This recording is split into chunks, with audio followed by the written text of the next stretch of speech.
bu ne yaşayış? Ben barışmışam her şeyle, sen de barış. Özümüz öz hayatımızı mahveledik. Biz onsuz da hayatta çok seveledik.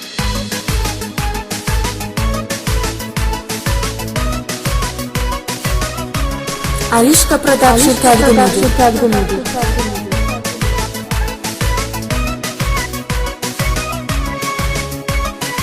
Ayrılığın zamanıdır, ne kadar geç değil hele. Çalışacağım unudum seni, menden inci sen de belə. Bu söz ölümden de beter, ne mesaj at ne zəncile.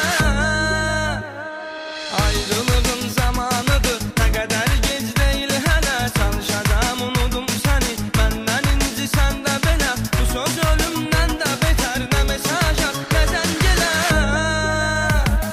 Ne mənası var her gün küs barış, ayrı yaşıyoruz onsuz da bu ne yaşayış? Ben barışmışam her şeyle, sen de barış.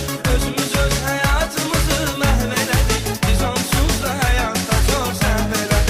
Ne mənası var her gün küs barış, ayrı yaşıyoruz onsuz da bu ne yaşayış? Ben barışmışam her şeyle, sen de barış. Özümüz öz hayatımızı mahveledik. Biz onsuz da hayatta çok seveledik.